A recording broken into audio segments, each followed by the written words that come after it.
Halo teman-teman, siang hari ini kita berada di Heller, Kabupaten 50 Kota. Ini adalah salah satu konsumen atau customer toko berkah listrik Payakumbuh. Sekitar 1 atau 2 tahun yang lalu ya kita install di sini. Ada panel MDP, panel starter motor, dan juga ada panel untuk oven atau bed dryer, pengering padi ya. Mari lihat teman-teman. Awalnya ini menggunakan penggerak engine ya, engine PS 120 dengan bahan bakar solar. Yang ingin saya lihatkan di sini, ini karena sedang tidak beroperasi ya teman-teman ya. Mulai dari panel panel MDP, kemudian panel starter motor, kemudian motor induksi 40 HP yang di sini, kemudian yang di bawah yang di bed dryer 25 HP, 20 HP juga ya. Ini adalah panel starter motor atau metode start delta untuk motor listrik 40 HP yang ada di sana. Nanti akan kita lihat teman-teman. Kemudian kita mulai dulu dari panel MDP. Ada yang ingin sedikit saya bahas di sini ya. Kita tadi melakukan pengecekan, ternyata produksi kafar yang ada di rice milling atau Heller ini cukup tinggi teman-teman.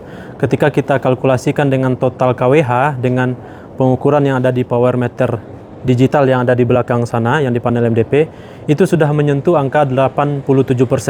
Artinya, kalau pelanggan ini adalah pelanggan industri, tentunya akan dikenakan tarif denda KVARH karena telah melampaui 62%. Namun, kondisi ini dari awal memang pendaftarannya itu karena ownernya langsung pengurusan listrik ya, dan direkomendasikan itu tarifnya bisnis teman-teman. Namun ada hal yang cukup memprihatinkan di sini, yaitu KOSPI yang ada di sini dalam kondisi baru 2 motor induksi yang beroperasi yaitu 20 dan 25 HP, KOSPI-nya sudah menyentuh angka 0,67. Jadi ini lumayan memprihatinkan ya. Mari lihat teman-teman. Sama tadi kita melakukan pengecekan di beban. Sekarang termonitor bebannya rata-rata di 22 ampere. 20 ampere ya. Ini adalah total KVARH teman-teman. Jika kita lanjutkan, ini adalah kafar real time yang di tengah ya. Totalnya 10,68 paling tinggi. KW-nya atau kilowatt konsumsinya, daya nyatanya atau daya aktifnya itu 9,9 kW. Kemudian KVA-nya 14. Kafar ini adalah selisih antara KVA dengan KW teman-teman. Jadi semakin tinggi selisihnya maka kafar akan semakin naik ya. Kemudian ini yang real time. Kita lihat ini adalah total KWH yang di bawah ya, 158.266 KWH dari awal kita operasikan panel ini. Kemudian kita lihat total KVARH-nya adalah 138.350 KVARH. Jika kita bandingkan ini kita bagi dengan ini total KWH, maka sudah menyentuh nilai 87%. Karena ini adalah langganan bisnis ya, pelanggan bisnis, jadi tidak ada denda kafar dari PLN. Namun seperti yang saya sampaikan di video-video sebelumnya, tidak hanya denda kafar yang perlu kita perhatikan. Selanjutnya yang perlu kita perhatikan adalah KOSPI. Kita coba cek teman-teman. Nah, di bagian atas KOSPI-nya 0,68 ya. Baru 2 motor yang beroperasi teman-teman. Frekuensi stabil. Kemudian kita lihat di masing-masing pasa, ini 0,65, 0,70, 0,67. Artinya KOSPI ini sudah di bawah dari KOSPI nameplate motor, di mana nameplate motor KOSPI-nya itu adalah 0,85. Artinya, motor tersebut direkomendasikan beroperasi dalam rank KOSPI itu minimum di 0,85. Kalau sudah di bawah dari 0,85, artinya sudah di luar dari rekomendasi yang ditentukan oleh pabrik teman-teman. Itu cukup membahayakan untuk motor ya, sepengalaman kami di pabrik-pabrik yang berkonsultasi dengan kami ataupun sampai memesan panel kapasitor bank, ketika KOSPI sudah menyentuh 0,55, 0,50, itu bisa dikatakan nyaris rutin. 1 bulan itu ada yang 1 motor yang di rewinding atau yang hangus terbakar teman-teman. Jadi KOSPI ini harus juga kita perbaiki. Walaupun tarif bisnis sudah selamat dari tagihan denda kafar karena ditolerir 100% oleh PLN, tentunya sudut pandang yang lain adalah KOSPI. KOSPI harus kita perbaiki.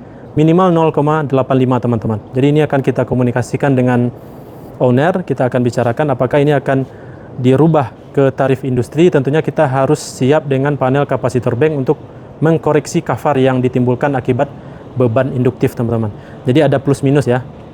tarif industri artinya kita harus bisa memanajemen beban karena ada tagihan WBP di sana yang harganya jauh lebih mahal dibandingkan dengan hampir Rp500 per kilo jika dibandingkan dengan tagihan luar waktu beban puncak atau LWBP.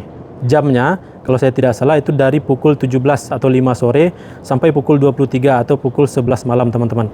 Jadi kalau teman-teman mempunyai beban industri, kelistrikan industri, maka kalau mau lembur, maka lemburkanlah di jam-jam yang di luar dari tagihan WBP karena tagihannya lebih mahal. Tapi kalau nilai produksi jauh lebih tinggi daripada harga rupiah di waktu beban puncak, maka silakan dilanjutkan saja. Kemudian ada yang ketiga yaitu denda kafar. Kalau sudah melebihi dari 62%, maka kita harus menyiapkan yang namanya panel kapasitor bank. Investasi bisa dikatakan 1 kali seumur hidup. Kalau dihitung dan dikalkulasikan dengan matang dan menggunakan komponen-komponen yang sudah teruji di pasaran, teman-teman sekalian. Oke, ini akan kita lanjutkan pembicaraan ini ya. Di bagian dalam sudah cukup kotor teman-teman.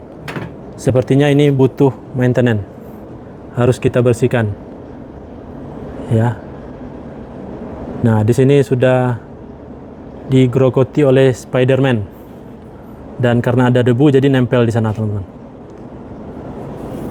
Oke, sengaja kami pasang power meter seperti ini agar bisa memonitor KOSPI, tegangan, ampere, kemudian kafar, KWH, KVA, KVARH juga teman-teman ya. Oke teman-teman sekalian, di video berikutnya kita lanjutkan pembicaraan tentang tagihan kafar, koreksi kafar, dan panel kapasitor bank. Terima kasih sudah menonton, salam dari Toko Berkah Listrik Payakumbuh.